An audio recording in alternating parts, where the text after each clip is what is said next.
Hello friends, welcome back to mass English grammar series में पुनः आपका एक बार स्वागत है। और आज हम आप सभी के लिए लेकर के आए हैं काइंड्स ऑफ सेंटेंसेस के प्रकार। फ्रेंड्स, जब सेंटेंसेस के प्रकारों की अगर हम बात करते हैं तो सेंटेंसेस के प्रकार अलग अलग तरीके से डिवाइड किए जाते हैं, या तो उसके फॉर्मेशन के दृष्टिकोण से, उसके अंदर इंक्लूड सेंस के हिसाब से, तो अलग अलग तरीके से सेंटेंसेस को डिवाइड किया जाता है। आज जो हम बात करेंगे वो उनके फॉर्मेशन के आधार पर होगा, उनके स्ट्रक्चर के आधार पर सेंटेंसेस कितने प्रकार के होते हैं उसके बारे में हम बात करते हैं। कॉम्प्लेक्सिटी के आधार पर कितने प्रकार के सेंटेंस होते हैं, तो कॉम्प्लेक्सिटी के आधार पर, उसके फॉर्मेशन के आधार पर, रचना के आधार पर अगर हम बात करें तो सेंटेंस 3 प्रकार के होते हैं। फ्रेंड्स, कौन से 3 प्रकार होते हैं? तो पहला जो सेंटेंस का प्रकार होता है वो होता है सिंपल सेंटेंस। पहला जो प्रकार होता है वो सिंपल सेंटेंस, दूसरा होता है कंपाउंड सेंटेंस और तीसरा होता है कॉम्प्लेक्स सेंटेंस। चलिए समझते हैं कि सिंपल सेंटेंस, कंपाउंड सेंटेंस और कॉम्प्लेक्स सेंटेंस में अंतर क्या होता है। ठीक है, अगर और हम सेंटेंसेस के प्रकारों की बात करें तो आपने अभी तक और एक तरीके का बोला है, तो 5 प्रकार के वहां पर बात होती है सेंटेंसेस की, कि भैया सेंटेंस अगर सामान्य बात होती है तो असर्टिव सेंटेंस कहलाता है, अगर नकारात्मक बात हो रही तो नेगेटिव सेंटेंस हो जाता है, अगर प्रश्न पूछने की बात हो रही तो इंपेरेटिव सेंटेंस हो जाता है, अगर काम लगाने की बात हो रही है, ऑर्डर देने की बात होती है तो इंपेरेटिव सेंटेंस हो जाता है। ठीक है, तो अगर हम एक्सक्लेमेशन की बात कर रहे हैं तो एक्सक्लेमेटरी सेंटेंस हो जाता है। तो वहां पर 4 या 5 प्रकार के सेंटेंसेस होते हैं जो कि उनके अंदर मीनिंग क्या निकल रहा है उसके आधार पर है। हम जो बात कर रहे हैं उनके स्ट्रक्चर के आधार पर सेंटेंसेस की अगर हम बात करें तो स्ट्रक्चर के आधार पर सेंटेंस 3 प्रकार के होते हैं। पहला जो होता है फ्रेंड्स होता है सिंपल सेंटेंस, दूसरा होता है कंपाउंड सेंटेंस और तीसरा होता है कॉम्प्लेक्स सेंटेंस। चलिए समझते हैं, शुरुआत करते हैं हम सिंपल सेंटेंस से। सिंपल सेंटेंस की अगर हम बात करें तो एक सामान्य सा स्ट्रक्चर होगा। सामान्य से स्ट्रक्चर में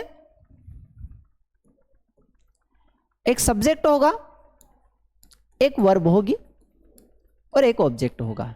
यह सेंटेंस का सिंपल स्ट्रक्चर है या सिंपल सेंटेंस का फॉर्मेशन है। सिंपल सेंटेंस इस तरीके से होगा कि सब्जेक्ट होगी, वर्ब होगा और ऑब्जेक्ट होगा, इसे हम कहते हैं सिंपल सेंटेंस।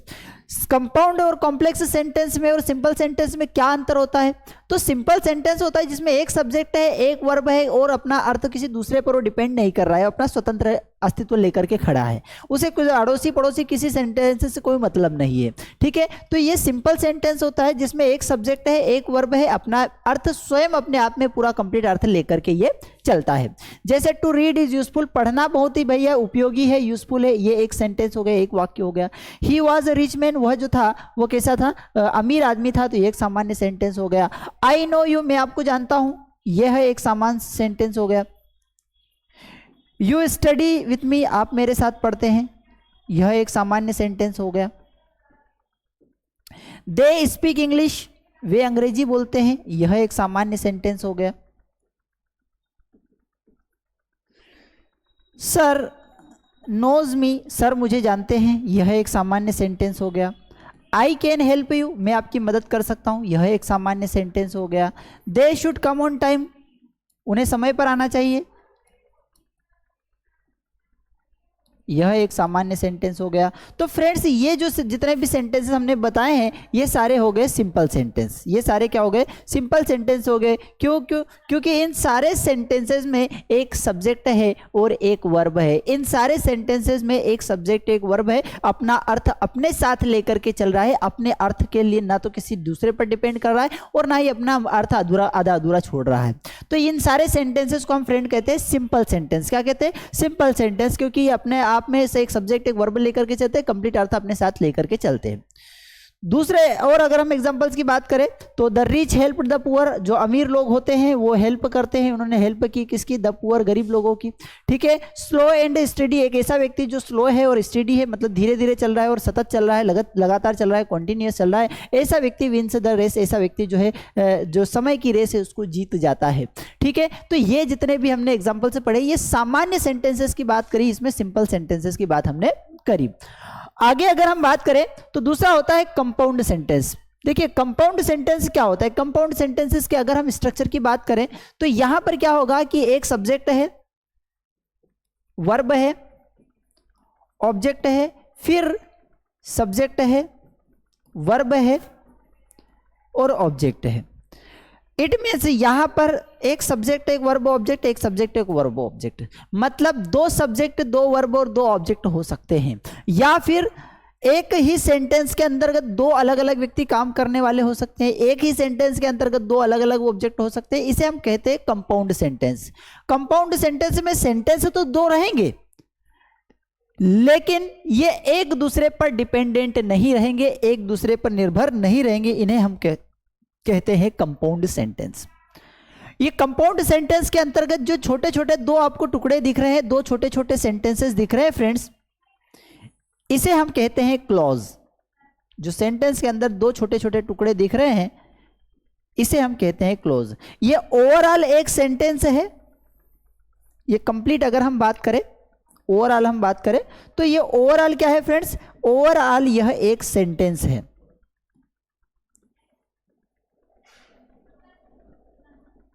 ये ओवरऑल एक सेंटेंस है जिसमें दो सब्जेक्ट है, दो वर्ब, दो ऑब्जेक्ट है और इसके अंदर टुकड़े हैं दो, जिनको हम क्या कहते हैं फ्रेंड्स, दो टुकड़ों को हम कहते हैं क्लॉज।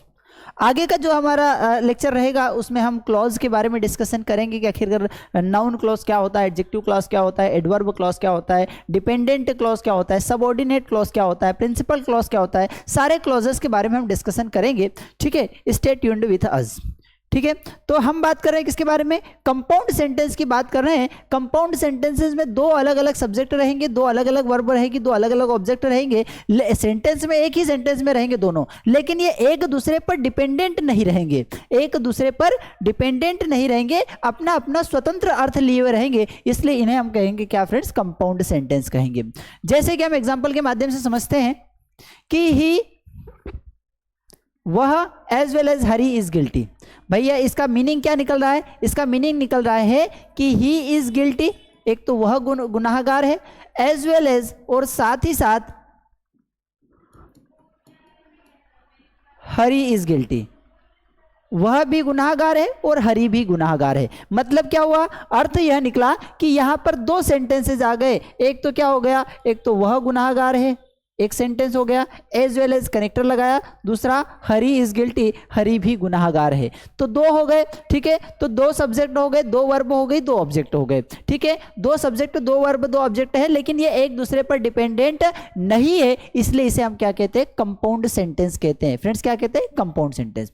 ठीक, इसी तरीके से अगर हम बात करें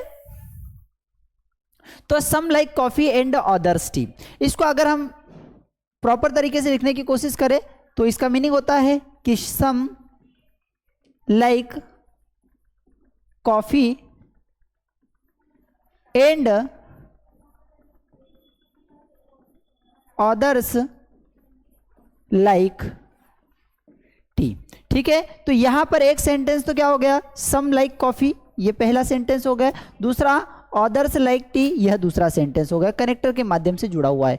दो, ये ओवरऑल कंप्लीट एक सेंटेंस है, इसमें दो छोटे छोटे सेंटेंस के टुकड़े दिए हुए हैं। सेंटेंस का एक ऐसा टुकड़ा जिसमें कम से कम एक सब्जेक्ट हो, कम से कम एक वर्ब हो, उसे हम कहते हैं फ्रेंड्स क्लॉज।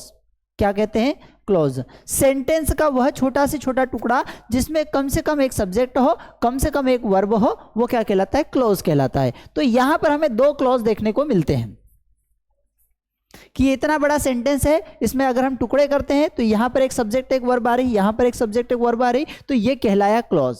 अब चूंकि दो सेंटेंस होने, दो क्लॉज होने के बाद भी ये क्लॉज एक दूसरे पर डिपेंडेंट नहीं है, एक दूसरे पर निर्भर नहीं है, इसलिए हम इन्हें कहते हैं कंपाउंड सेंटेंस या कंपाउंड क्लॉज कहेंगे। क्या कहेंगे, कंपाउंड क्लॉज। क्यों, क्योंकि ये दो हैं, दोनों अपने अपना अर्थ लेकर के खड़े हैं, लेकिन ये एक दूसरे पर डिपेंडेंट नहीं है, इसलिए फ्रेंड्स इसे हम कहते हैं कंपाउंड सेंटेंस। क्या कहते हैं फ्रेंड्स, कंपाउंड सेंटेंसेस कहते हैं।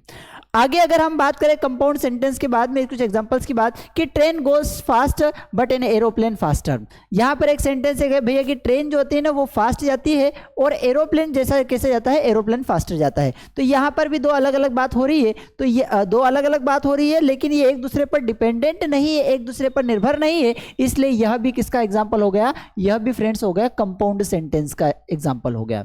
दूसरा, ही लुक आउट हिज बाइसिकल, वो अपने बाइसिकल को देखता है, locked the room and went out. He locked the room, उसने रूम को लॉक किया, एंड वेंट आउट, और वह चला गया।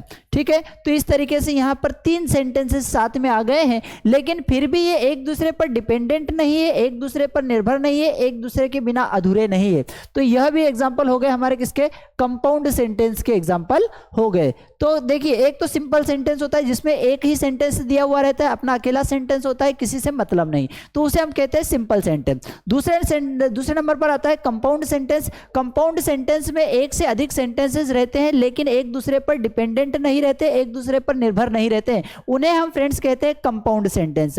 चलिए तीसरे नंबर पर हम सेंटेंस की बात करें तो तीसरे नंबर पर आता है कॉम्प्लेक्स सेंटेंस।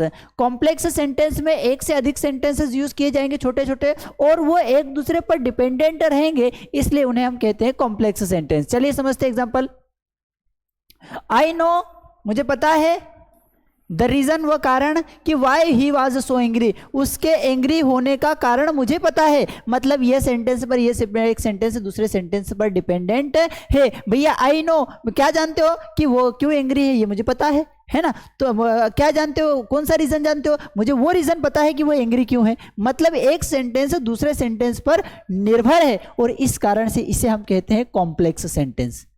क्या कहते हैं फ्रेंड्स, कॉम्प्लेक्स सेंटेंस। तो सेंटेंसेस के 3 प्रकारों की हम बात कर रहे हैं। पहला सेंटेंस का प्रकार क्या होगा कि स्वतंत्र होगा, अपना अर्थ एक दूसरे पर डिपेंडेंट नहीं होगा, अकेला एक होगा। अकेला एक होगा तो सिंपल सेंटेंस। 2 सेंटेंसेस तो है लेकिन अपना अपना अर्थ लिए हुए एक दूसरे पर डिपेंडेंट नहीं है, उसे हम कहते हैं कंपाउंड सेंटेंस। और तीसरा कॉम्प्लेक्स सेंटेंस क्या प्रकार है कि जिसमें एक से अधिक सेंटेंसेस तो रहेंगे लेकिन एक दूसरे पर डिपेंडेंट रहते हैं, एक दूसरे पर निर्भर रहते हैं, और इन्हें हम फ्रेंड्स क्या कहते हैं, कॉम्प्लेक्स सेंटेंसेस कहते हैं। कि आई नो द रीजन, मुझे कारण पता है कि why he was so angry, क्यों एंग्री क्यों था। दूसरा, that is the house that I would like to buy, that is the house, यह वही घर है, यह वही घर है, यह वही घर है। कौन सा घर है भैया, जो I would like to buy, मैं खरीदना चाहूंगा, जो मैं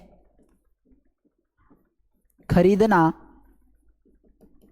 चाहूंगा। तो यहां पर एक सेंटेंस दूसरे सेंटेंस पर क्या हो रहा है, डिपेंडेंट हो रहा है, दूसरे सेंटेंस पर निर्भर है। ये कौन सा घर है भैया, अरे ये वही घर है जो मैं खरीदना चाहता हूं, ये वही घर है जो मैं खरीदना चाहता हूं। तो एक सेंटेंस दूसरे सेंटेंस पर डिपेंडेंट हो, और इसीलिए हम क्या कहते हैं, कॉम्प्लेक्स सेंटेंस कहते हैं। ठीक है, play as fast as you can, उतने फास्ट खेलो जितने की आप कर सकते हो। He fell to the ground, वह ग्राउंड पर गिर गया, कब, व्हाइल, जब वह दौड़ रहा था। तो ये एक सेंटेंस दूसरे सेंटेंस पर निर्भर हो रहा है, या तो उसकी एक्शन निर्भर हो रही है या उसका कारण बता रहा है। तो इस तरीके के सेंटेंसेस जो रहते हैं वो क्या कहलाते हैं फ्रेंड्स, इस तरीके के सेंटेंस होते हैं वो कॉम्प्लेक्स सेंटेंस कहलाते हैं। कौन से सेंटेंस कहते हैं, कॉम्प्लेक्स। तो 3 सेंटेंस हमने पढ़े। पहला सेंटेंस हमने पढ़ा सिंपल। सिंपल सेंटेंस में हमने पढ़ा कि भैया एक सब्जेक्ट एक वर्ब, किसी से कोई मतलब नहीं। दूसरा कंपाउंड, इसमें 2 सब्जेक्ट 2 वर्ब, ठीक है, 2 सेंटेंस रहेंगे, 2 से अधिक सेंटेंसेस रहेंगे लेकिन एक दूसरे से कोई मतलब नहीं। कॉम्प्लेक्स सेंटेंस, 2 से अधिक सेंटेंसेस भी रहेंगे और इनको एक दूसरे से मतलब भी रहेगा, एक दूसरे से डिपेंडेंट भी रहेगी, वो कहलाएंगे कॉम्प्लेक्स सेंटेंस। तो आई होप आप सभी को समझ में आया होगा। अगर थोड़ा सा ठीक ठाक लगा हो तो लाइक शेयर सब्सक्राइब कर दीजिएगा। अगर आप किसी भी कॉम्पिटेटिव एग्जाम की तैयारी कर रहे हैं तो all in one English grammar course आपके लिए बेस्ट हो सकता है। ठीक है, अगर आप इंग्लिश बोलना चाहते हैं तो बेस्ट स्पोकन इंग्लिश बेस सबसे अधिक बिकने वाला कोर्स इसको कहा जा सकता है। अगर आपको लग रहा है कि इंग्लिश आती तो है लेकिन बोल नहीं पाते, फ्लुएंसी में गड़बड़ हो रही है, तो एक्सपर्ट एडवांस बैच आप ज्वाइन कर सकते हैं। ठीक है, और अगर आपको लग रहा है कि नहीं सर पर्सनल लेवल पर हमको कोई अंग्रेजी सिखाए तो पर्सनल इंग्लिश ट्रेनर कोर्स आपके लिए हो सकता है। ठीक है, अगर आपको लग रहा है कि नहीं सर कोई सी किताब बता दो जिसको पढ़ करके हम अंग्रेजी बोलना पढ़ना सीख जाए तो स्पोकन इंग्लिश बुक आप खरीद सकते हैं। ठीक है, अगर आपको लग रहा है कि नहीं हमको तो आती है लेकिन हमारे घर बच्चों को सिखाना है, बच्चों की मानसिकता के हिसाब से, छोटे बच्चों के हिसाब से हमें कोई स्पेशल क्लास बताओ, तो किड्स के साइकोलॉजी मानसिकता को ध्यान पर रखते हुए किड्स का स्पोकन इंग्लिश बैच है। आपको अगर लग रहा है कि सर हम अंग्रेजी बोलते भी आती, सब कुछ आता है लेकिन बोलते बोलते अटक जाते हैं, हमको वर्ड्स नहीं मिल पाते हैं, तो फिर प्राइम वोकेबुलरी कोर्स आपके लिए हो सकता है। तो सारे कोर्सेज यहाँ पर अवेलेबल हैं। ठीक है, कहाँ मिलेंगे, तो इसके लिए कुछ नहीं करना है फ्रेंड्स, आपको गूगल प्ले स्टोर पर जाना है, मास्टर डीएफ सर्च करना है। जैसे ही मास्टर डीएफ सर्च करते हो तो वहाँ पर कोर्सेज आपको अवेलेबल हो जाएंगे। तो अभी डाउनलोड कीजिए, नीचे लिंक दिया हुआ है। और हाँ, लाइक शेयर सब्सक्राइब जरूर कर दीजिएगा अगर आपको ठीक ठाक लगा हो तो। Thank you.